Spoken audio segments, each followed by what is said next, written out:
Hello guys, WhatsApp. আজকে মঙ্গলবার সকালবেলা আমি ছাদে আসছি, কারণ নিচে থাকলে ঘুমানোর সম্ভাবনা বেশি থাকে, তাই আমি একটু ছাদে আসছি। একটু কম ঘুমানো হয় আজকে, কারণ কালকে ঘুমানোর পরে আমি অনেক অনেক পরে ঘুম থেকে উঠছি। এটা খুবই একটা ভালো খবর না আমার জন্য, সেই জন্য আমি আজকে ছাদে আসছি একটু হাওয়া বাতাস খাওয়ার জন্য। কারণ সকালের বাতাস যদি গায়ে লাগে তাহলে আর ঘুম আসে না, আমার আম্মু বলে। তো আজকে সকালবেলা আসছি, এখন ছাদে আসছি কারণ আমি একটু বাতাস লাগাবো আর একটু শরীরে বাতাস লাগাবো। আর আর আর আমি কী করবো, আর আমি একটা বই পড়বো সকালবেলা। তো তো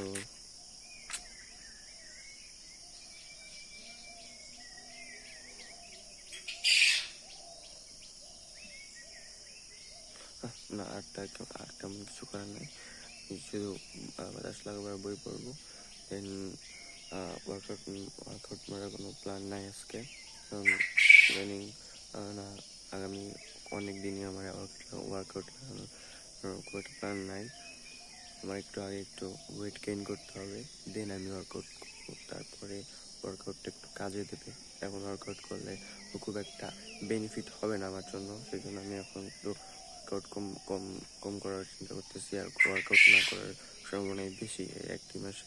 তো গাইজ, এখন একটু হাঁটবো, দেন একটু পরে বই পড়বো, দেন তারপরে কিছুক্ষণ একটু রেস্ট নেবো, তারপরে অন্য অন্য যে কাজ। আজকে আমি চিন্তা করতেছি যে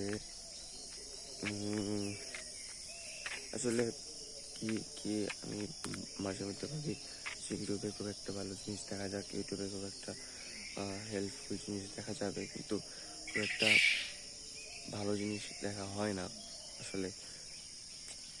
আজকে ভাবছি খুব একটা ভালো জিনিস দেখবো, সেজন্য আমি গতকালকে একটা ভিডিও দেখছিলাম যে ল্যাপটপ কেমনে বানায়, হোমমেড ল্যাপটপ। খুব একটা ইন্টারেস্টিং ভিডিও ছিল, কারণ সচরাচর এরকম ভিডিও দেখা হয় না। আর হোমমেড ল্যাপটপ ও সব কিছু বলতেছিল, প্রসেসর বলতেছিল, স্ক্রিন যেগুলো ছিল সেগুলোর কথা বলতেছিল, যেগুলা একেবারে অনেক ভালো সেগুলোর কথা বলতেছিল। আর ওগুলোর ভিতরে মেকানিজম কী কী আছে সেই সম্পর্কে বলতেছিল। তো একটা মাথা নষ্ট ব্যাপার। তো আমি ভাবতেছি ওইটা আবার দেখা যাবে। আর একটু ম্যাথমেটিক্স নিয়ে ঝামেলা, তো ম্যাথটা একটু শেখার জন্য খুব ইম্পর্টেন্ট এখন। আর ইংলিশ নিয়ে একটু শেখাটা খুব ইম্পর্টেন্ট, কারণ ইংলিশ জানার মাধ্যমে আমি অনেক অনেক পথ খোলে, দুনিয়ার অনেক পথ খোলে। যেমন ইংলিশ জানতে পারলে আমি যে কোনো অথরের বই পড়তে পারবো যা ইংলিশে লেখা থাকবে।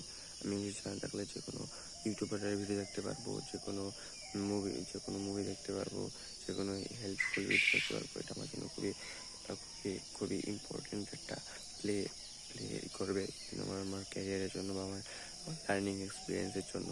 কারণ ইংলিশ যারা বাংলায় ভিডিও বানায় তারা 80% জাস্ট যারা শুধু গল্প বলে, কোনো তাদের ভিডিওতে কোনো ভ্যালুয়েবল জিনিস থাকে না। কিন্তু ইংলিশ যারাই করে তারা অনেক ভ্যালুয়েবল জিনিস বলে, কারণ ভ্যালুয়েবল জিনিস বলে যখন আমি ওয়ার্কআউটের জন্য যদি কোনো ভিডিও সাজেশন চাই বা কোনো ওয়ার্কআউট আমার কীরকমভাবে করে সেটা জানতে চাই, তখন আমি যদি ইংলিশে সার্চ করি তখন আমি খুব ভালো মানের ভিডিও, ভালো মানের ইনফরমেটিভ ভিডিও পাই। কিন্তু বাংলায় খুব একটা ওরকম পাওয়া যায় না, কারণ বাংলায় সেরকম একটা ভিডিও দেখা যায় না। সো খুব ইম্পর্টেন্ট, ইংলিশ জানাটা খুব ইম্পর্টেন্ট। আমি একটু কিছুক্ষণ হাঁটাহাঁটি করবো, নাইলে ঘুমটা একটু কাটবে না। আর আমি যদি এখন না হাঁটাহাঁটি করে বই পড়ি তাহলে আমার আরও ঘুমিয়ে ধরবে। সেজন্য আমি একটু হাঁটাহাঁটি করতেছি। একটু হাঁটাহাঁটি করলে আমার শরীর যখন একটু ছেড়ে দেবে তখন আমি করলে সমস্যা হবে না, তখন আমি এটা কাটাই নিতে পারবো, আমার শরীর মাইন্ডের কাটাই নিতে পারবে।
হাই গাইস, আমি আবার ঘুমাচ্ছি, কারণ জোর করে ঘুমাইতে হবে, কারণ ঘুমাইলে শরীর একটু